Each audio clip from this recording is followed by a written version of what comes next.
훈련 62번째 시간입니다. 삶의 감동을 회복하는 길, 삶의 감동을 회복하는 길이란 제목으로 우리 하나님 말씀 함께 나누도록 하겠습니다.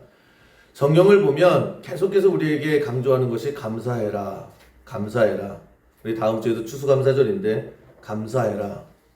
그리고 그 말씀대로 성경에 감사하며 살았던 많은 사람들이 소개가 되고 있습니다. 특별히 한 사람을 뽑으라라고 하면 사도 바울입니다. 사도 바울을 보면 어떻게 이 사람이 이렇게까지 감사를 계속할 수 있을까? 라고 하는 것을 성경을 보면 볼수록 계속 느끼게 됩니다. 환경에 상관없는, 환경에 관계없는 항상 감사를 할 줄 알았다라고 하는 것입니다. 풍부에 처할 때도 감사해요. 여러분, 풍부에 처할 때도 감사하는 게 당연해 보이지만 풍부에 처해도 감사 못하는 사람들이 꽤 많이 있습니다. 잘 돼요. 그러면 감사해야죠. 좋아해야죠. 그런데 그거 가지고 또 가만히 있어봐. 언제 또 폭삭 망할지 몰라. 그냥 이러다가 반짝일까 몰라. 가만히 있어. 그냥 가만히 있어. 복단 하나. 그러면서요. 풍부에 처해도 기뻐하지도 않아요. 여러분 인생에 대박 나시길 바랍니다. 아멘. 그러면 좋아하세요. 기뻐하세요. 좋아도 좋아하지 못하는 게 그죠? 홍길동 아니잖아요. 풍부에 처하면 그냥 감사하면 돼요. 하나님께서 주신 것을 누릴 줄 알아야 됩니다. 그리고 그러다 보면 내 이럴 줄 알았어. 그리고 빈공에 또 처할 때도 있어요. 살아가는 게 그렇습니다. 어떻게 매일 풍부해요. 잘 됐다 안 됐다 안 됐다가 다시 또 잘 되는 듯 하다가 또 안 됐다가 그러다가 진짜 잘 됐다가 그럴 때마다 우리가 뒤죽박죽되는 게 아니라 풍부에 처할 때 감사하는 거예요. 또 빈공에 처할 때도 감사할 줄 알고 바울의 삶이 그것을 보여주더라는 것입니다. 풍랑 속에서도 감사해요.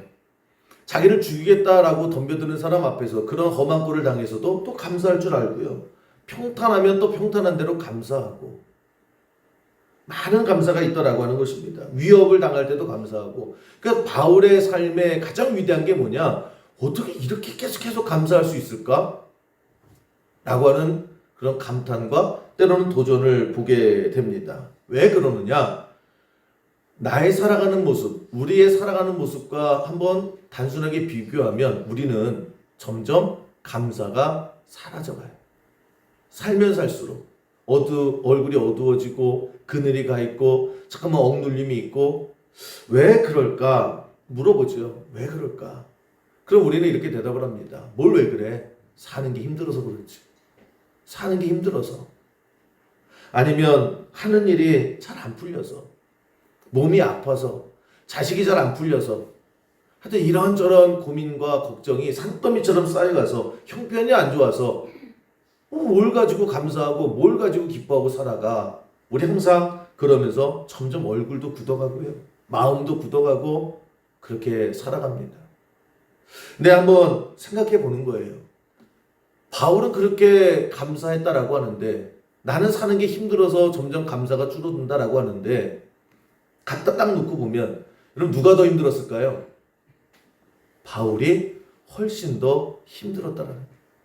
바울이 별로 평탄할 때가 없었어요. 열심히 하면 열심히 할수록 더 눈보라가 몰아치더라는 거예요. 여러분 우리는 자나깨나 나 죽이겠다고 칼 들고 덤벼드는 사람은 없잖아요. 근데 바울은 뭐만 하면 죽이겠대요. 뭐만 하면 따라와요. 얼마나 피곤한 인생을 살아갑니까? 환경으로 보면요. 상황으로 보면 바울 어떻게 이렇게 살아갈 수 있을까? 사는 게 용해요. 그런데 바울은 밝아요. 바울은 밝아요. 바울은 감사할 수 있어요. 왜 그럴까?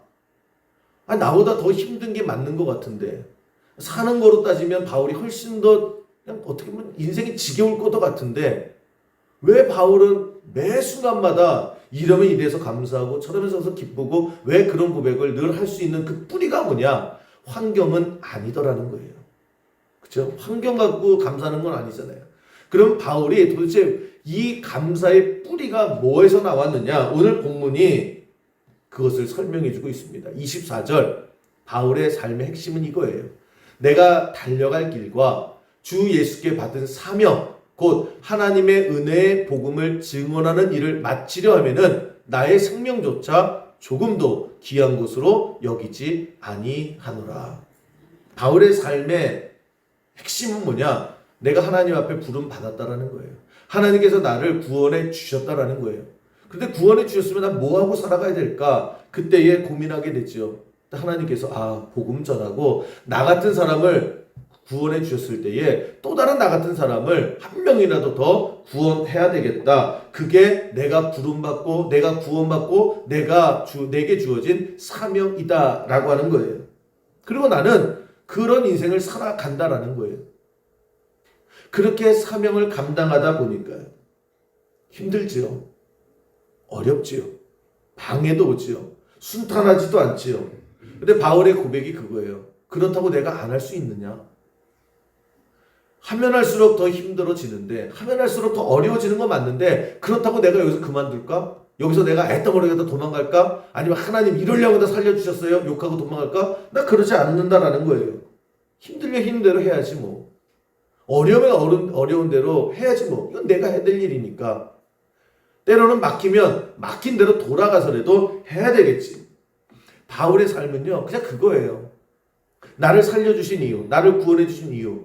그럼 내가 뭘 해야 될까? 내가 하나님, 나 같은 사람 구원해 주셨다. 이거 증거하는 일이라고 하면 나는 이것이 내 사명이다. 그리고 어려워도 해야지 뭐. 답답해도 해야지 뭐. 도와주는 사람 없어도 그냥 해 나가야지 뭐. 여러분, 그 과정, 그렇게 살아가는 과정에 바울에게 은혜가 임하게 되더라는 거예요. 완전 맡긴 줄 알았는데 하나님께서 도와주시고, 완전히 죽을 줄 알았는데 하나님께서 이번에도 살 길을 열어주시고, 그러면서 일이 되어져 가는, 그러면서 은혜가 체험이 되어 가면서, 그러면서 하나님의 은혜로 이 쓸데없는 자에게 주시는 하나님의 축복이 임하게 되더라는 거예요. 그리고 바울은 감사하게 되더라는 거예요. 그냥 나니 앞으로 감사할 거야, 이게 아니라요. 감사가 터져 나오는 거예요. 감사하려고 하는 게 아니라 감사가 되는 걸 어떡하냐는 거예요. 여러분, 우리가 다음 주에도 추수감사절이고 성경은 끊임없이 우리에게 감사라고 했을 때에 우리의 관점은요, 하나님 내가 뭐 갖고 감사할까요? 뭐 갖고 도대체 이 환경 속에 감사할까요? 라고 할 때, 여러분, 감사는 내가 찾아서 하는 게 아니라요, 터져 나오는 거예요. 그 터져 나오는 인생의 모습을 바울에게 보여주는 거예요. 내가 달려갈 길을 그냥 달려가다 보면 내 사명이 이거다라고 했을 때에 그 사명 갖고 갈 때에 하나님이 동행해 주시고, 그때 주시는 하나님의 역사하심, 그러다 보니까 삶의 기쁨이, 마음의 감사가 차고 넘치게 되더라고 하는 것입니다. 감사의 뿌리는 사명이 있는 거예요. 내가 뭘 하고 살지, 내가 누구인지, 내가 어떻게 살아가야 되는지 그거 알면요, 우리 흔들림이 없습니다. 그때에 하나님께서 주시는 강력한 은혜가 반드시 임하게 된다라는 거예요. 근데 우리는 왜 감사가 없을까요? 왜 내 가슴 속에 감사가 터져나오지 않을까요? 왜 내 마음은 점점 기쁨이 사라질까요? 나에게 물어보세요.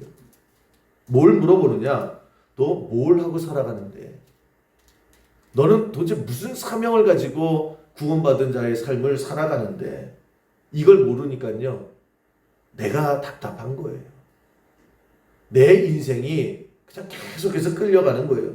그래서 모르니까 내가 왜 살아가야 되는지, 뭘 하고 살아가야 되는지, 내가 지금 어디로 가고 있는지 아무 생각 없이 그저 오늘 내 손에 빵이 있나? 내 손에 돈이 있나? 내 앞길에 지금 뭐가 있나? 그거 보고 하니까 정신이 없는 거예요. 그러다 보니까 늘 바람이 불죠. 불평하게 될 수밖에 없다라는 거예요. 내가 이거 지금 왜 이걸 하고 있는지, 내가 언제까지 이걸 하고 있는지, 내가 어디까지 가야 되는지, 그냥 다 불평인 거예요. 다 만족스럽지 않은 거예요. 왜 그렇습니까? 내 사명 자체를 모르는 거예요. 내가 왜 살아가는지도 모른다라고 하는 것입니다.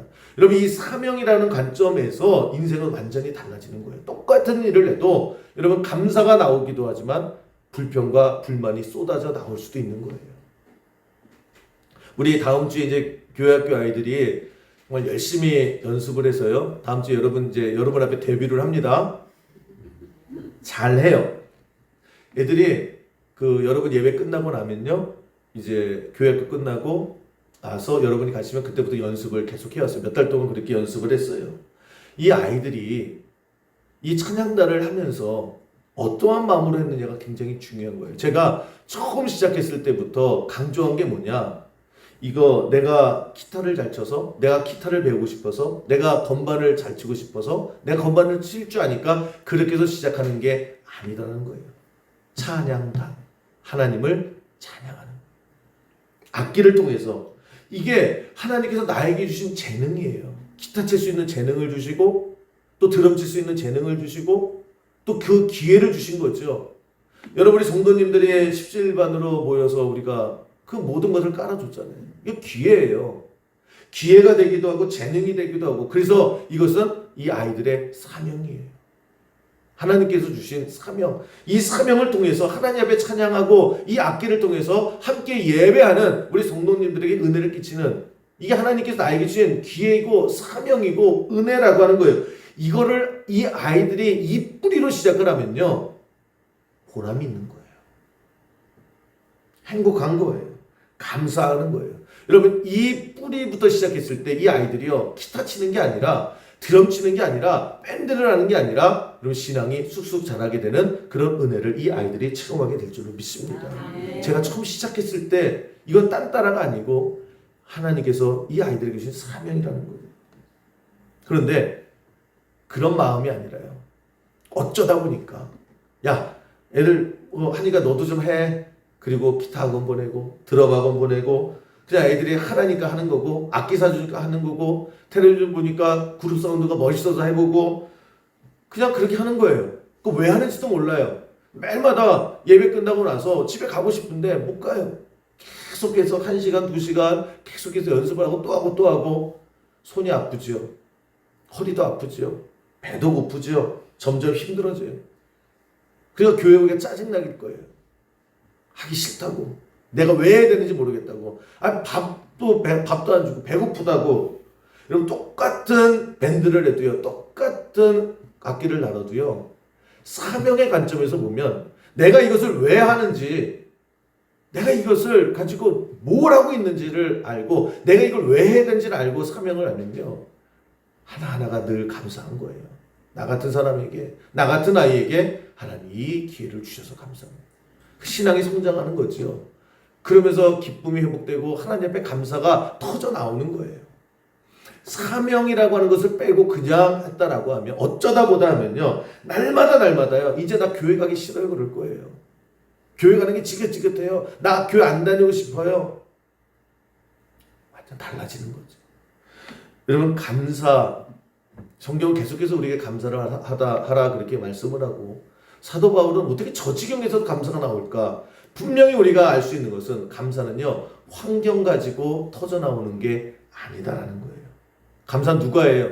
그 뿌리를 보면 내가 달려갈 길과 주 예수께 받은 사명을 가지고 달려가는 그 사람이 결국 은혜를 체험하게 되고요, 그 은혜 체험한 사람에게 가슴의 기쁨과 감격과 감사가 터져 나오게 되더라고 하는 거예요.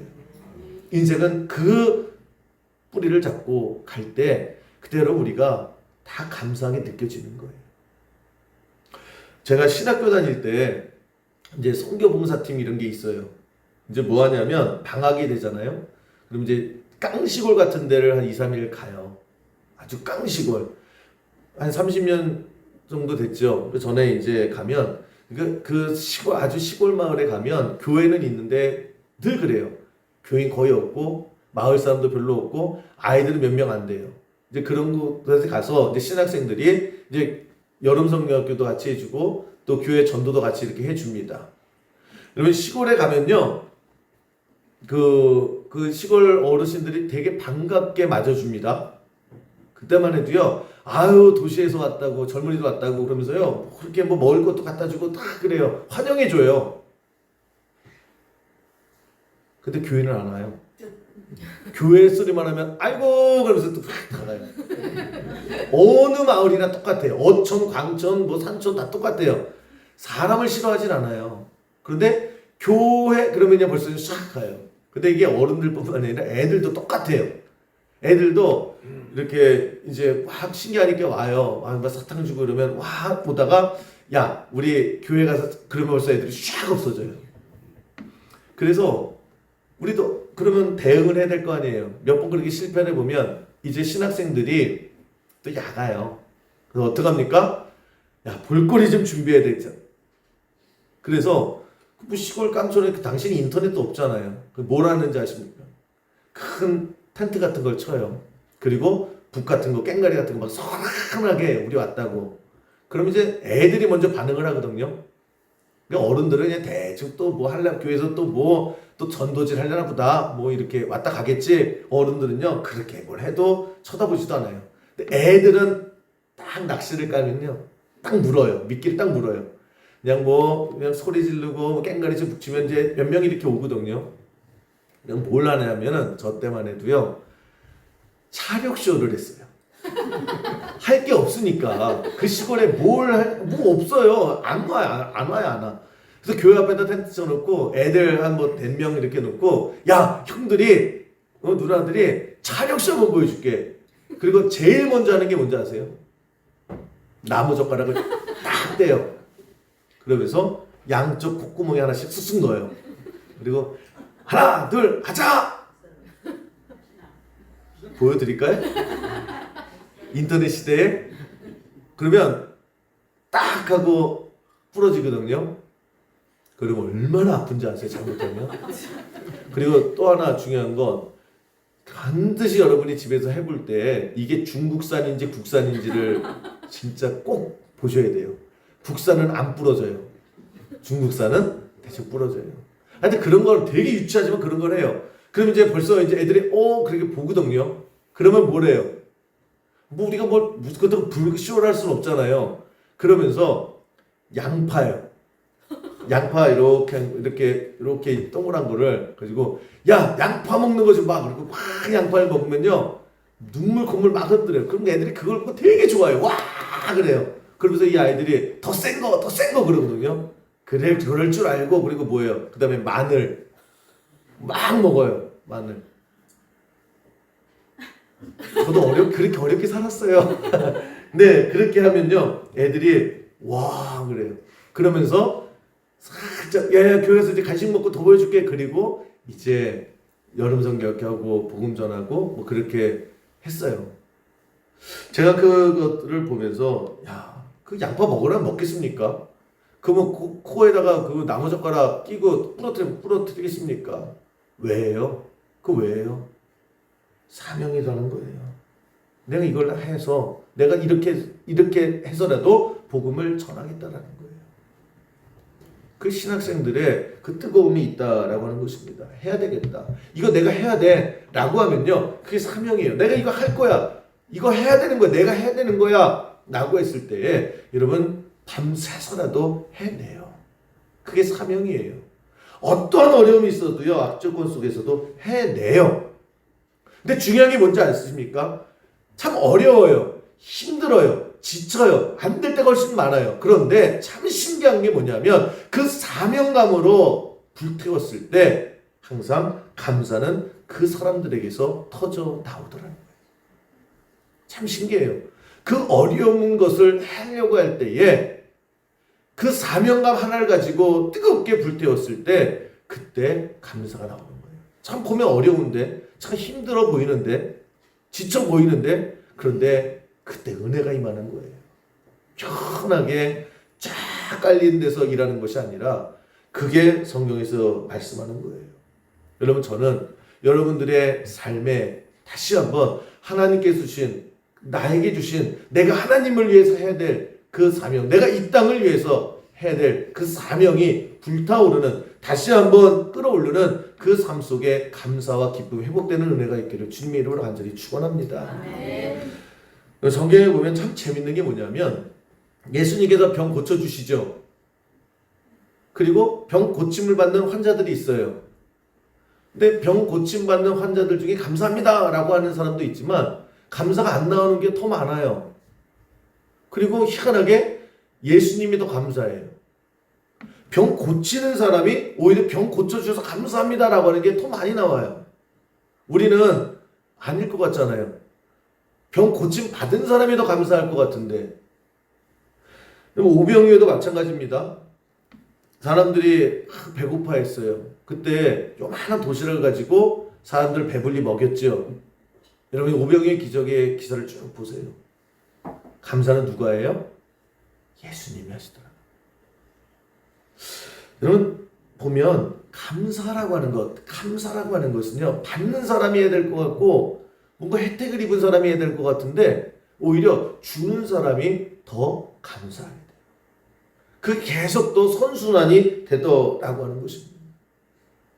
우리는 그냥 누가 뭐 좀 줬으면 좋겠죠.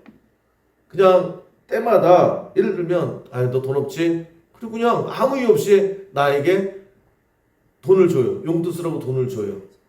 그것도 매일은 그렇고 뭐 교회 올 때마다 뭐 돈을 줘요. 다음 주도 줘요. 그 다음 주도 줘요. 돈만 주는 줄 알았더니 이제 뭣도 줘요. 돈은 여러분들이 별로 감흥이 없으니까 반찬거리가 더 몸에 와닿죠? 이제 반찬거리 없잖아요. 아니 저녁만 되면은 오늘 저녁 이거 먹어. 그리고 반찬거리 갖다 줘요. 다음날 됐더니 또 반찬거리를 갖다 줘요. 또 갖다 줘요. 일주일 내내 갖다 줘요. 여러분이 아멘 할 때까지 갖다 줄 거예요. 일주일 내내 한 달 내내 갖다 줘요. 얼마나 좋아요. 좋죠? 감사가 넘칠 것 같죠? 기쁠 것 같죠? 그럼 계속 받기만 하면 과연 그럴까요? 계속 기쁠까요? 계속 감사가 넘칠까요? 사람이 받다 보면요, 더 받고 싶어요. 이게 사람이에요. 더 받고 싶어져. 기대하는 게 생겨요. 처음에는 이게 뭐야? 멸치볶음거 하나? 감사합니다. 그러다가 그 다음에는 오징어 볶음거까지 주네요. 아유 이거 감사합니다. 그러다가 돼지까지 볶아주네요. 아유 더 감사합니다. 그러면 그 다음에 내일은 뭐 줄까? 소겠지? 오리를 내나? 샐러드도 먹고 싶은데. 여러분 사람이요 그래요. 나빠서가 아니라 사람이라고 하는 존재가요, 받다 보면 더 그래요. 50을 받았으면 60을 기대해야 돼요. 60을 받으면 70을 기대해야 돼요. 근데 50을 줬는데 30을 주잖아요? 그럼 화가 나요. 이번에 왜 있던 거밖에 안 줘? 그러는 거예요. 섭섭한 거예요. 불안한 거예요. 원망하게 되는 거예요. 그게 사람이에요. 보세요. 받는 사람이 행복한 게 아니고요, 주는 사람이 행복해요. 받는 게 기쁜 게 아니라요, 보세요. 주는 사람이 훨씬 더 얼굴이 환해요. 받으면 받을수록 점점 눌리게 되어 있어요. 여러분, 저는 여러분들이 인생의 시각이요, 자꾸 뭔가 받으려고 하는 거, 받으면 행복하고 받으면 더 받고 싶고 계속해서 누가 계속 줬으면 좋겠다, 절대 감사 안 나와요. 주는 인생 되기를 주님의 이름으로 간절히 축원합니다. 줄 줄 알아야 돼요. 조선시대 때 장관들을 판서라고 불렀거든요. 거기 이제 국방부 장관, 무슨 장관 뭐 다 있었어요. 그 다음에 호서 판서, 장관을 판서라고 불렀죠. 호조 판서가 요즘으로 하면 이제 재정부 장관이에요. 이 조선 역사를 보면 이 호조 판서, 이 재정부 담당 장관들은요, 평균 1년 이상을 자리에 못 있었습니다. 왜? 돈을 다루는 거기 때문에. 지금이야 컴퓨터로 딱 떨어지죠. 그때는 다 주머니돈이 쌈짓돈이에요. 그러니까 많은 여러 가지 비리가 있었고 유혹이 있어서 그냥 다 고발하는 거예요. 그래서 1년 넘게 호조 판서 했던 그런 장관들이 거의 없습니다. 조선 500년 사이에 호조 판서는 계속 바뀌어요. 계속 감옥 가고. 그런데 10년 넘게 호조 판서를 했었던 정흥순이라고 하는 사람이 있어요. 역사상 굉장한 거예요. 그 호조 판서의 자리에, 남들은 1년도 못 있는 자리에 10년 넘게, 요즘 말하면 정년 퇴직을 한 거예요. 대단한 인물입니다. 이 정흥순에 대한 기록이 있는데, 이 사람이 어떤 사람이냐, 정부에 들어오기 전에, 관직을 받기 전에 이제 선비 없을 거 아니에요. 선비가 뭐 이렇게 넉넉하지 않잖아요. 그런데 항상 비가 올 것 같은 날에 이제 밖에 나갈 때 보면 우립이라고 그래요. 우립. 조선시대 때 비옷이라고 생각하면 됩니다. 이 비옷을 가지고 나가잖아요. 이 비옷을 가지고 나가는데 항상 2개를 가지고 나갔다, 그렇게 전해집니다. 근데 요즘이야 그 우비가 이렇게 얇은 비닐이라 조선시대 때 이 우립은 굉장히 무겁고 거추장스럽습니다. 그러니까 내 거 하나 챙기기도 굉장히 힘들어요. 그런데 항상 2개를 가지고 나갔대요. 왜 그랬을까요? 빌려주려고. 우산 없이 그 비 맞는 사람들에게 빌려주려고. 누구든지 그냥 자기만 비 피하는 게 아니라 항상 삶의 모습이 그랬다라는 거예요. 여러분, 이 마음이 되게 귀하지 않습니까? 이 마음. 나만 비 안 맞으면 되잖아요. 누가 누굴 만날 줄 알고 굳이 그렇게 걱정스럽고 무거운 비옷을 하나 더 왜 들고 가냐는 거예요. 그게 주는 마음이에요. 그런 마음 속에 은혜도 있고 귀함도 있더라는 거예요. 여러분, 어떤 사람을 딱 보면 참 능력도 좋아요. 사람도 좋고요. 많은 걸 갖췄어요. 뭐 하나 부족함 없는 그런 삶을 살아가요. 넉넉한 삶을 살아갑니다. 그런데 남에게 피해는 안 끼치는데요. 그냥 자기밖에 몰라요. 그냥 끼시고 해봤자 자기 가족 이에는 관심 없어요. 죽건 말건. 그냥 나는 남에게 피해 안 끼치고 그냥 나는 내 인생, 내 가족만 살면 됐지 뭐. 그렇게 살아가요. 도와줄 줄 몰라요. 남이 거 뺏고 남에게 손 벌리진 않아도 남에게 줄 줄도 몰라요. 베풀 줄도 몰라요. 여러분, 그런 사람들 보면 참 넉넉한데 얼마든지 능력이 있는데 그런 사람들 보면 그냥 졸장구 같지 않습니까? 그런 생각이 드는 거예요. 하나님께서 많은 은혜와 축복으로 그 사람에게 준비시켜줬어요. 많이 배우게 하시고 많이 준비하시고 괜찮은 인생이 됐어요. 근데 하나님께서 그렇게 한숨을 쉬는 거예요. 왜 한숨 쉬실까요? 내가 한번 제대로 한번 쓰고 싶었는데, 내가 제대로 한번 정말 큰 그릇을 한번 쓰고 싶었는데, 내가 이 얘를 통해서 참 많은 일을 하고 싶었는데, 참 그릇이 너무 작네. 잘 준비시켰는데 기시고 해보려고 했는데 그 그릇이 그냥 너무 작아요. 간장종지만 해요. 그러니까 하나님께서 뭘 붓고 싶어도 더 이상 붓지 못해요. 그냥 나. 여러분, 우리가 인생을 살아갈 때 줄 줄 아는 인생, 베풀 줄 아는 인생, 기여할 줄 아는 인생, 더불어 살아갈 줄 아는, 좀 그릇을 좀 넓힐 줄 아는 그런 모습으로 살아가는 우리 예수님께 모든 성도 되기를 주님의 이름으로 간절히 축원합니다. 여러분, 우리 인생에 감사가 그럴 때 나오는 거예요.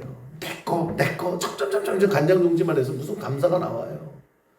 하나님 의지하고요. 내 사명에 불타고 그리고 더불어 살아갈 줄 알고 받으려고 하는 게 아니라 주려고 하는 그런 넓힘이 있을 때 그때 은혜라고 하는 것, 그때 하나님께서 채워주심이라고 하는 그것이 우리의 삶 속에 경험되어지는 거예요.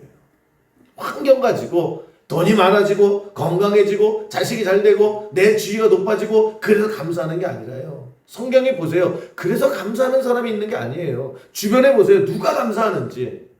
넓은 그릇에 베풀 줄 알고 포용할 줄 알고 그리고 하나님 바라보면서 사명 불타서 어려우면 어려운 대로 힘들면 힘든 대로 내가 하나님을 위해서 살겠습니다 뛰어나갈 때 그때 하나님께서 부어주시는 그 은혜 속에서 감사가 터져 나오게 될 줄로 믿습니다. 우리 교회가 이 건물 있기 바로 전에 그 조리식 판넬 창고 건물에서 한 16년 있었잖아요. 16년 그렇게 있었는데 참 어려웠어요. 뭐가 어려웠느냐? 일단 여기가 그린벨트 지역이라 조식 판넬로 짓긴 졌는데 창고 허가를 받았기 때문에 화장실이 없어요. 화장실이. 일단 화장실 없이 16년 동안 이 교회에 몸담았던 여러분들 감사합니다. 이거 어떻게 참으셨어요? 종갓집 화장실 막 하고. 화장실만 있어야 돼.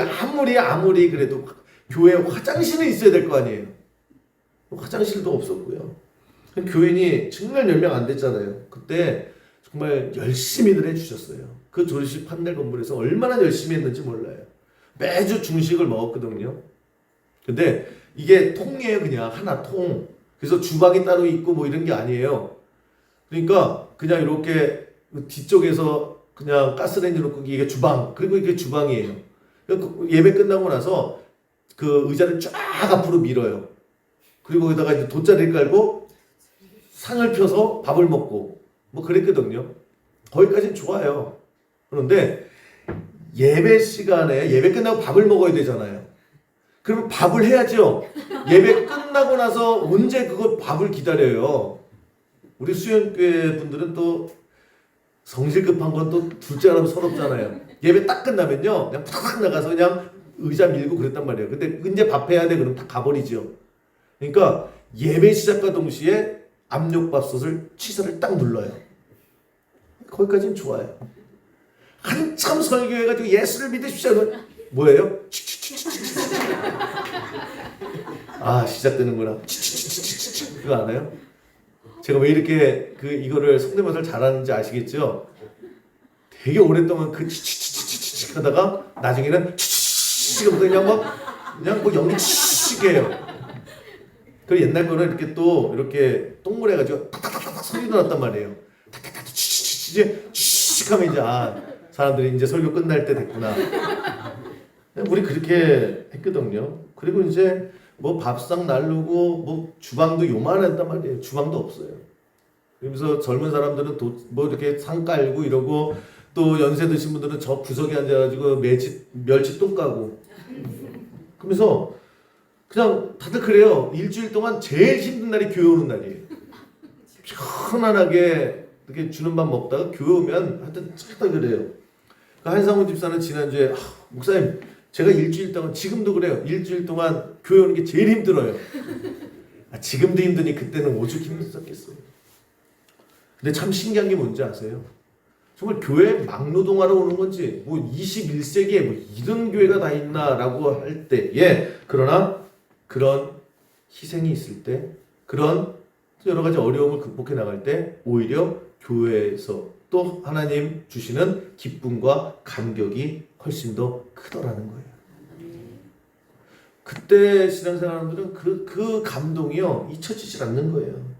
여러분 우리는 자꾸만 교회에서 더 편하게 예수 믿는 게 더 편하게 나 부담 느끼는 것도 싫고 어려움 당하는 것도 싫고 그냥 가만히 앉았다가 그냥 천국만 가면 좋겠습니다. 뭐 그렇게 예수 믿어요.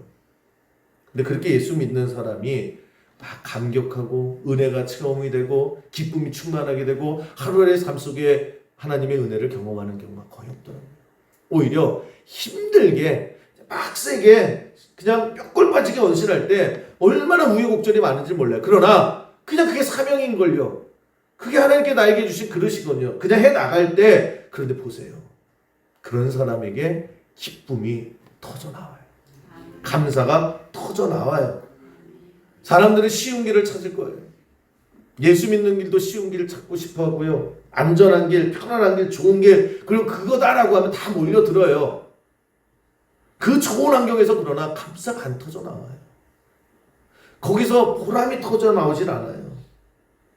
여러분 환경에서 절대 편안한 환경에서 감사가 나오는 게 아니에요. 우리 자꾸만 기도도 그렇게 하나님 편안하게 좀 해주세요. 하나님 좀 넘치게 좀 해주세요. 나도 감사 좀 하게 해주세요. 그러다 감사가 터져나오지 않아요. 성경은 감사하라. 감사하는 인생이 축복된 인생이다 라고 했을 때에 여러분 우리의 삶 속에 다시 한번 사명이 불타오르는 은혜가 있기를 주님의 이름으로 간절히 축원합니다. 그게 힘든데요. 그게 어려운데요. 하면 할수록 더 많은 방해가 있는데 그런데 바울이 그러잖아요. 바울이 보여주잖아요. 그런데 안 할 거냐? 해야지. 할 때 하나님께서 도와주시는 그 은혜와 감격이 있더라고 하는 거예요. 주는 자리, 희생하는 자리, 나를 불태우는 자리, 그럴 때 하나님의 역사가 우리의 삶 가운데 반드시 임하게 될 줄로 믿습니다. 저는 우리 모든 성도님들이 감사가 회복이 되고 삶이 매 순간이 기쁨이 있고 그래서 다시 한번 사명이 불타오르는 이런 삶을 살아가기를 간절히 축원합니다. 그런데 다 그렇게 되면 좋겠는데 또 이게 순서가 있어요. 지금부터 시작 그러면 우리가 다 같이 불받아서 다 같이 그렇게 안 되고요. 항상 먼저 터지는 그런 인생이 있어요. 먼저 헤쳐나가는 그런 사람이 뚫고 나가는 그런 인생이 있어요. 믿음의 선봉 서는 사람이 있어요. 그 예전에 제가 그 미국 프로농구를 되게 재밌게 본 적이 있거든요. 그 마이클 조던이 있을 때 너무 재밌는 거예요. 근데 그때는 전반전 후반전으로 했는데 그 시카고 불스가 그 14점인가 지고 있었어요. 그때 조던이 안 나왔습니다. 뭐 때문에 안 나왔는데, 그러니까 조던이 안 나오니까 그냥 3분 남겨놓고 14점 차로 그냥 지고 있었어요. 에이, 끝났나 보다.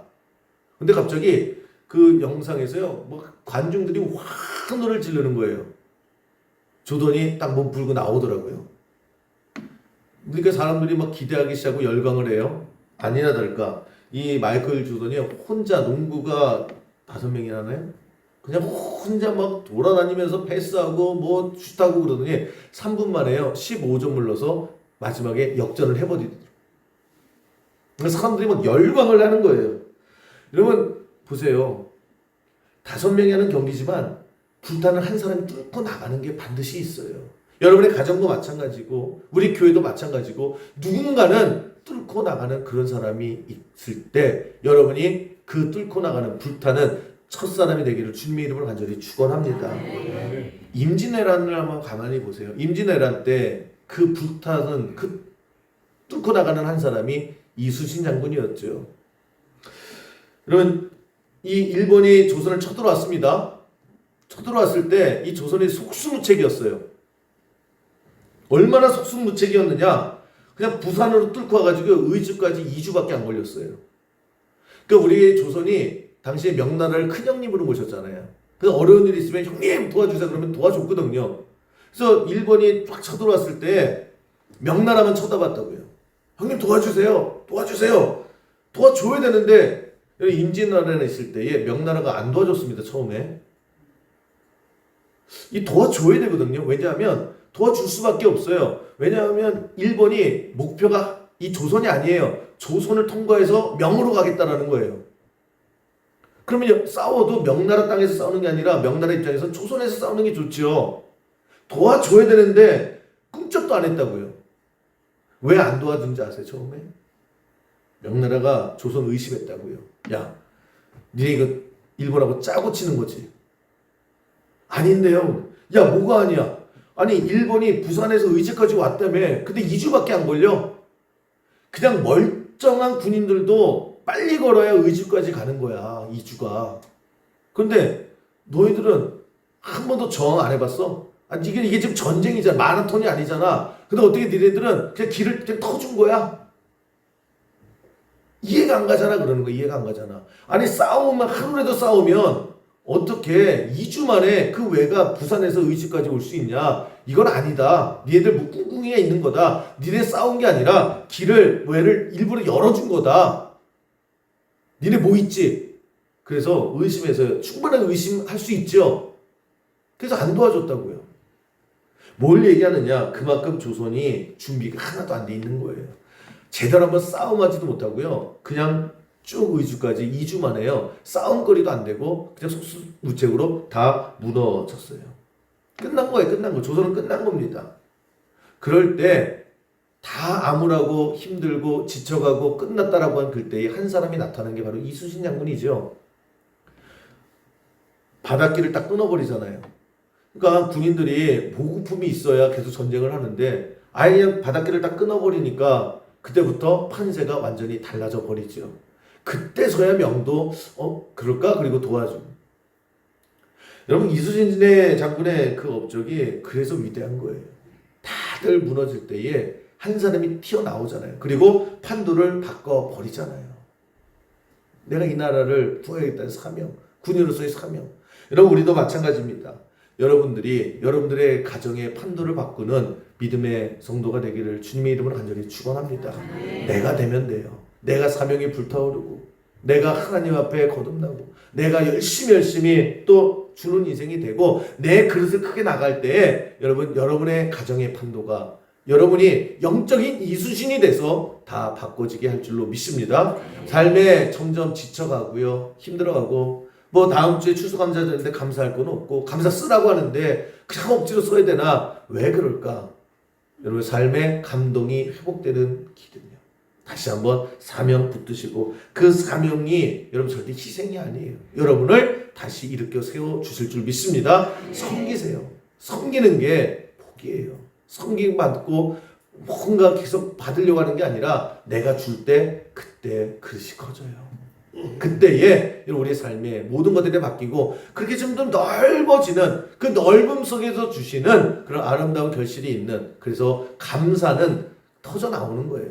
그런 감사가 준비되어져 있는 우리 모든 성도의 삶 되기를 주님의 이름으로 간절히 축원합니다.